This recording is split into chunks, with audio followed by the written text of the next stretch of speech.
They really weren't expecting this. Remember the viral video of the girls in Dundee, Scotland? You don't dare! Yes, you have a knife. You don't!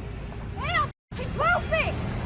Somebody catch Why are you me! fucking with us? You kid bashers! Obviously petrified at the situation they found themselves in. Show the knife. Show the knife.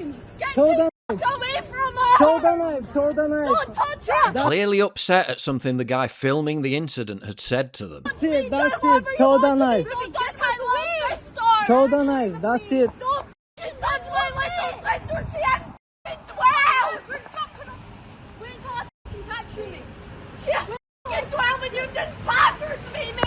Then remember how the police immediately came out and said this. Police Scotland said it was aware of misinformation being shared on social media in relation to an incident where a Bulgarian couple were approached by youths in Dundee. Remember how the media blamed people on X for pushing a fake narrative to demonise migrants. Social media posts then were triggered in response to this video, very much spiralling this story into something else. They were all alleging that the girl and her friends had been followed and harassed. There wasn't really any evidence given to substantiate or flesh out these claims. Suggesting that those who defended the girls were lying about what happened. Many users took to the internet to defend the little girl with the weapon, saying that she clearly has been forced to hold and bear these arms in public to defend herself in the case of risk. Now, these unsubstantiated claims... How they zeroed in on the real supposed outrage. Elon Musk and Tommy Robinson tweeting about it. And they were reposted by Elon Musk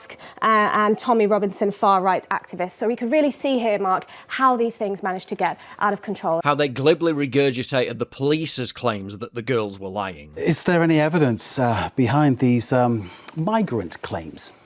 Well, Police Scotland confirmed to the Courier newspaper that they found no evidence or CCTV footage to substantiate the online claims that the young girls in the video were at risk of aggression or that they were at risk of sexual assault. So no evidence found by the police investigation. How they reaffirmed and gave credence to the Bulgarian migrants' version of events. And he says regarding that part in the video where he approaches the girl with the weapons and she says, don't touch her, don't come near her.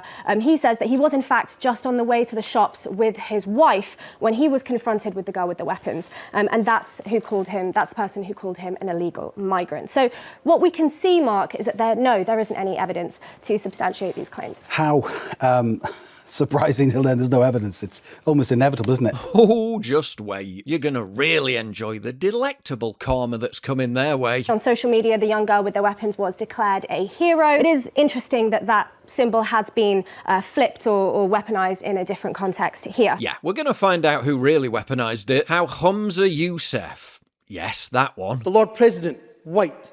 The Lord Justice Clerk, white. Every High Court judge, white. Said people saying this was an example of two-tier policing were full of BS. Said people who said the girls were defending themselves from assault were lying. Elon Musk, Tommy Robinson, and others, sympathisers of the far right, begin to spread misinformation that flies around the world like wildfire, that this young girl was defending her sister from a migrant, who wanted to sexually assault her. Of course, none of that was true. How people accused Tommy and Farage of inciting the hatred in the girls. How they accused the girls of being violent gang members. How the media immediately pinned the blame on the girls. How commentators said the story of the migrant attacking the girl was confected propaganda slop. Racist, disgraceful disinformation. An invention of the online right's BS machine. She brandished a knife and an axe. The racists made her a hero. These poor girls, Lola and Ruby, were thrown to the wolves. The regime and all its sycophants lined up to parrot the narrative that they were violent racist thugs trying to frame an innocent migrant man. Well, don't go anywhere, because I'm going to tell you how it ended, and how everyone who maligned and mocked the girls ended up with a big fat dollop of egg on their faces. They really weren't expecting this. Drop this brown powder in your coffee and your body starts pumping out up to 80% more nitric oxide, the molecule that won the Nobel Prize in Medicine. This is Black Forest high flavanol cocoa. In 1998, 3 scientists won the Nobel for discovering nitric oxide is the master switch for blood flow, energy, stamina, and performance below the belt. Here's what nobody says. By age 40, most people produce only half the nitric oxide they made at 20. By 60, just 15%. That's why you feel sluggish, foggy, and tired, and why heart disease is still the #1 killer. Dr. Nathan Bryan is the biochemist whose cutting-edge research suggests how one crucial molecule can impact our health, brain function, and longevity. And the loss of nitric oxide production is the earliest event in the onset and progression of age-related chronic disease. So things like erectile dysfunction, diabetes, Alzheimer's, high blood pressure. They don't know that if you can't walk up a flight of steps or exercise moderately for 15-20 minutes, then you're nitric oxide deficient. Cocoa flavanols are one of the only compounds proven to switch your body's nitric oxide production back on. In clinical studies, it boosted blood flow by nearly 80% in just 7 days. I haven't even started working out, but 30-45 minutes after I took the high flavanol cocoa, already the vasodilation, the veins are popping up, and yes, you guys, it works down there on the main one. Even down, you can see it in my legs, you guys. Now, I don't know if you guys know this, but there's almost nothing more healing than more healthy blood flow and blood pump throughout your body. Regular chocolate won't do it. The flavanols get destroyed in processing, but 1 scoop of Black Forest delivers 1,200 milligrams of cocoa flavanols. 10 times more than most brands. Harder gym pumps, better stamina, sharper focus, warmer hands and feet. And yes, better blood flow where it counts the most. And right now, Black Forest is running their biggest deal of the year. Buy one, get one free, but it's live for the next 48 hours only. Just click the link in the description and grab it before it's gone. Your body will thank you. The Scottish First Minister thundered his condemnation at those whose supposed misinformation had undermined the most precious and important thing: community cohesion. John Swinney, he commented on what he called deliberate misinformation about this story. He said people like Elon Musk, with the misinformation that has been stoked up about this case, are trying to undermine that sense of cohesion within our communities, and it's totally and utterly unacceptable. They even targeted the fundraiser for the girls set up by their parents. Unheard, saying the girls would spend the money on machetes and iron brew, suggesting the fundraiser was weaponising far-right misinformation. It was launched by an American Christian fundraising site that has been linked to right-wing groups such as QAnon and the Proud Boys. The site, the crowdfunding site, says it was allegedly created by the young girl's family. It does repeat allegations that she was attacked by a foreign migrant, but as we've just looked at, there isn't any evidence to substantiate those claims. Now for the part you've all been eagerly anticipating. Yeah.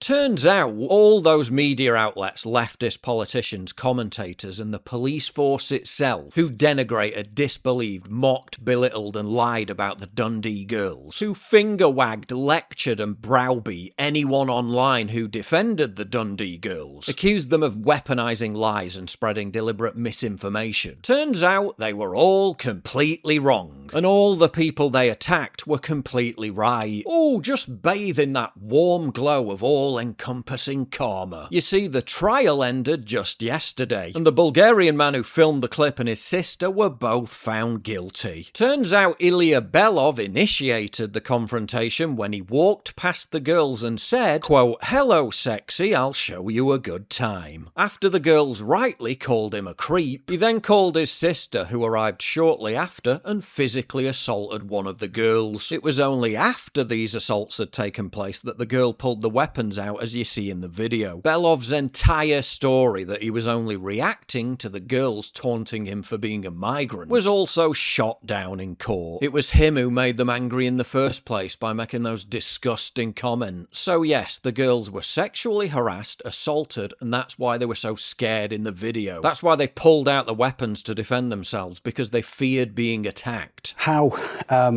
surprising till then there's no evidence. It's almost inevitable, isn't it? Ooh, that aged like milk. The scale of how misinformation can spread, how quickly it can spread, and how important it is to stay vigilant and double check our sources at all times.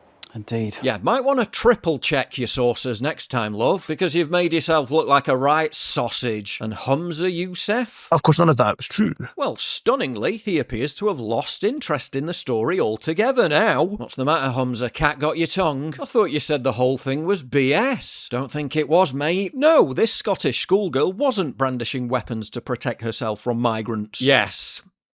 Yes, she was. Speaking after the conviction, a girl's mother told BBC Scotland News the guilty verdict was a good thing. She said they were telling the truth and they were slandered. There were too many lies at the start, so I'm glad it's all come out. Not only were the girls totally vindicated, the police had to come out and issue a mealy-mouthed statement. Same police force who accused everyone else of spreading misinformation about the incident, admitting that they had in fact spread misinformation about the incident. Police chiefs have admitted that the initial information the force shared about a knife incident in Dundee did not fully reflect the situation. Really, do you think? And even in their supposed apology, they still pointed the finger at others for posting misinformation that Beloff and Belova were asylum seekers, complaining that this provoked community concern, even though they posted the most egregious piece of misinformation by claiming the girls approached the Bulgarians, suggesting that they were the aggressors. It's the most two-faced apology I've ever seen, and proof yet again that it's in fact them who weaponized the spectre of spreading misinformation just so they can try and cover up the truth.